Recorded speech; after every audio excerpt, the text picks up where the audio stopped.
네, 글로벌 외신센터입니다. 이번에 파월 연준 의장의 발언도 있었고요. 또 다른 여러 가지 외신 뉴스들도 나왔는데요. 어떠한 내용이었는지 기사 통해서 함께 살펴보시죠. 첫 번째 기사부터 살펴보겠습니다.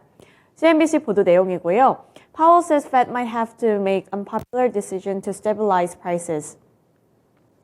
네, 간밤에 나왔었던 제롬 파월 연준 의장의 발언이 나왔는데요. 파월 연준 의장의 발언부터 함께 살펴보겠습니다. 연준의 결정과 관련해 정치적인 개입이 없을 때 시장과 가장 알맞는 방안을 선택할 수 있다며 단기적인 정치적 요인을 고려하지 않을 때 가장 알맞는 시장 대응이 가능해질 것이라고 말했습니다. 미국 중앙은행의 제롬 파월 연준 의장은 결국에는 이 정치적인 독립성을 강조한 건데요. 최근 금리 인상을 지속하면서 경기 경착륙이 일어날 수 있다. 경기 침체가 올 것이다. 그리고 지속적인 금리 인상이 결국에는 경제에 타격을 입힐 것이다. 이러한 지적들이 많이 나왔던 만큼 지금까지 나왔던 이 지적에 분명하게 선을 긋는 모습이라고 외신들은 평가했습니다. 연준의 통화정책 독립성은 중요한 제도적인 장치라며 특히 최대 고용과 물가 안정 목표를 위해서는 그 독립성을 지속해서 확보해야 한다고 밝혔는데요. 연준이 정치권의 고려에 따라서도 그 권한을 사용해야 한다는 정치권 일각의 압박에 반응한 말이라고 살펴볼 수 있습니다. 물가 안정을 회복하기 위해서는 금리 인상으로 인해 경기가 둔화하는 인기가 없는 조치가 요구될 가능성도 무시해서는 안 된다며 연준의 정책 필요성 그리고 독립성에 대해서 지속적으로 강조해 나선 겁니다. 잇따른 금리 인상으로 올해 미국이 경기 침체에 빠질 수 있다는 우려가 제기되고 있지만 연준은 당장에는 물가 안정을 최우선 과제로 놓겠다고 강조했고요. 이러한 부분들을 파월 연준 의장의 발언을 통해서 다시 한번 의지를 확인할 수 있었습니다. 두 번째 기사 내용 살펴보겠습니다. 이렇게 파월 연준 의장이 물가 안정을 최고 목표로 두겠다는 발언이 나온 가운데 세계은행은 경기 침체를 우려하는 발언을 내놨는데요. 기사 통해서 함께 살펴보겠습니다. 네, 포춘 보도 내용이고요. Economists see a silver lining to China's COVID chaos. Better than expected 2023 economic growth. 네, 최근에 IMF 쪽에서도 이 세계 경제에 대한 우려스러운 발언을 내놓은 가운데 세계은행도 경제 성장률 전망치를 하향 조정했습니다. 여기서 외신들의 평가 그리고 집중하고 있는 부분이 살짝은 엇갈리지만 아직까지는 경기에 대한 불확실성을 더 크게 평가하고 있는 것으로 보이고 있는데요. 우선은 최근 IMF의 발언부터 살펴보도록 하겠습니다. 중기적 성장은 가능할 것으로 보고 있습니다. 2023년 말에 석유와 가스 생산이 시작될 것으로 보이기 때문인데요. 다만 글로벌 성장 둔화와 긴축 재정 여건, 그리고 인플레이션 압력 및 우크라이나 전쟁 장기화 등 달러 강세 전망 등은 여전히 리스크로 자리 잡고 있다는 IMF의 발언이 나왔습니다.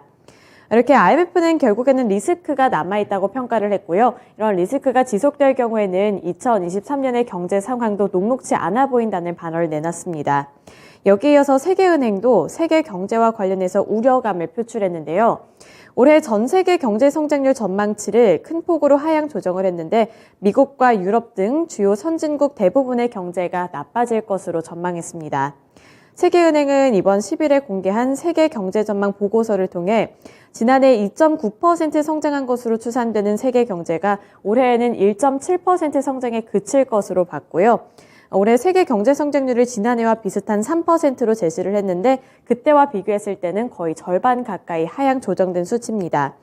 따라서 세계 경제가 침체에 빠질 위험이 매우 클 정도로 성장이 둔화했다는 경고불을 켜냈고요.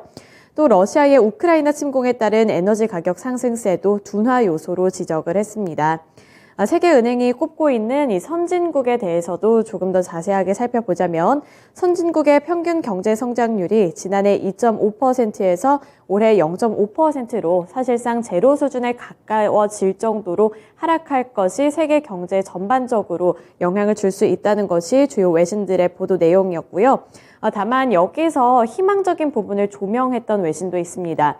바로 포춘 기사 내용이었는데요. 제목을 볼 수 있다시피 지금 불행 중 다행인 것은 이렇게 선진국들은 부진한 흐름을 나타낼 수 있지만 중국의 경우에는 생각보다 괜찮은 흐름을 나타낼 것이라고 봤습니다. 중국의 경우에는 올해 4.3% 성장할 것이라고 전망을 하면서 그래도 이러한 부분들은 다행이라는 점을 초점을 맞췄습니다. 네, 이어서 다음 소식 살펴보도록 하겠습니다.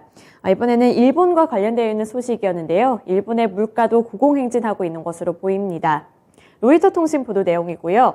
Consumer inflation in Japan's capital exceeds BOJ target for 7 months. 이번에 일본에서는 어떠한 수치가 나왔는지 우선은 살펴볼 텐데요. 주요 발언, 주요 코멘트부터 함께 보겠습니다. 일본은행은 다음 주 인플레이션 전망치를 상향할 가능성이 높다고 로이터 통신은 보도했습니다. 강력한 내수가 향후 몇 년간 인플레이션 목표치를 2%로 유지할 것이라고 확신한다는 내용의 정통한 소식통을 통해서 전해져 왔는데요. 10일 니혼게이자이 신문에 따르면 일본 총무성은 도쿄 내 23구의 12월 소비자 물가지수가 1년 전과 비교했을 때 4% 상승했다고 발표했습니다. 한 달 전에는 3.6%를 기록을 했는데요. 이와 비교했을 때도 0.4%포인트가량 오른 겁니다.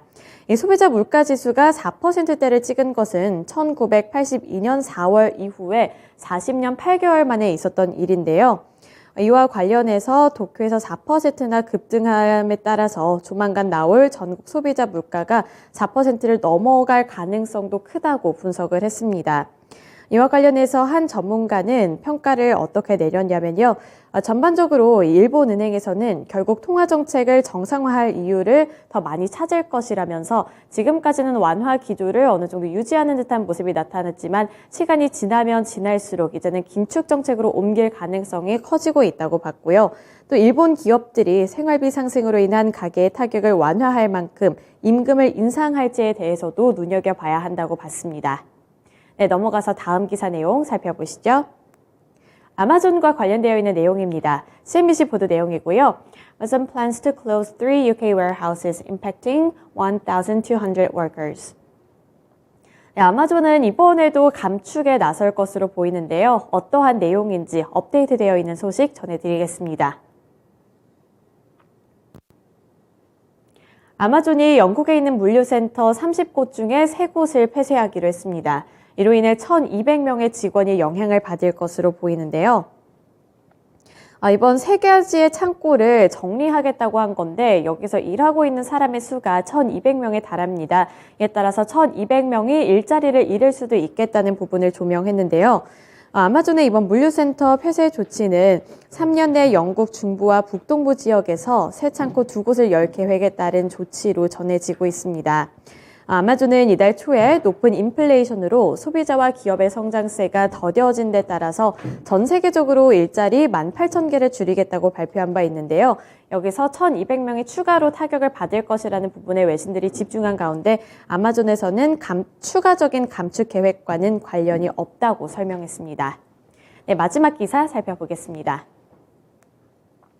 CNBC 보도 내용입니다. Wells Fargo, once the number one player in mortgages, is stepping back from the housing market. 네, 웰스파고 그리고 주택시장과 관련되어 있는 내용이었는데요. 어떠한 내용인지 기사 코멘트부터 살펴보시죠. 웰스파고가 규제 압력과 연준의 금리 인상 영향 속에서 미국 모기지 시장에서 한 발짝 물러서기로 결정했습니다. 기존 목표인 최대한 많은 미국들에게 접근하는 대신에 이제는 기존 은행 및 자산관리 고객과 소수 커뮤니티의 대출자에게만 주택 대출을 제공할 예정이라고 밝힌 건데요. 이제는 전략을 바꾸겠다고 나선 겁니다. 우선 웰스파고의 이러한 전략과 관련해서 규제 감독을 강화한 것이 이 결정을 이끌었다는 분석이 나오고 있는데요. 소비자 대출 책임자인 클레버 산토스는 2016년 이후 웰스파고의 역사와 대중의 신뢰를 회복하기 위해서 자신들이 해야 할 일을 예리하게 인식하고 있다고 밝히기도 했습니다. 그 검토의 일환으로 주택대출 사업이 전체적인 규모와 범위 모두에서 너무 크다고 평가를 했다는 건데요. 결국에는 너무 불필요할 만큼 크기 때문에 이런 신뢰를 회복하기 위한 조치라고 설명을 했습니다. 외신들은 이번에 결정을 내린 이 결정이 가장 최근이자 아마 가장 중요한 전략적인 변화일 것이라고 평가를 했고요. 그리고 이러한 조치로 인해서 더 많은 해고가 나타날 수 있다는 점은 또 짚어주기도 했습니다. 현재 은행 내에서 모기지 사업을 운영하는 것은 15년 전과 매우 다르다며 역사적으로 비교를 했을 때 이번 조치가 2000년대 초반에 있었을 때처럼 크게 번지지는 않을 것이라고 말을 하면서 어느 정도 우려감은 일축시키기도 했습니다. 네, 이렇게 5가지 기사 내용 함께 살펴봤고요. 지금까지 글로벌 외신센터였습니다.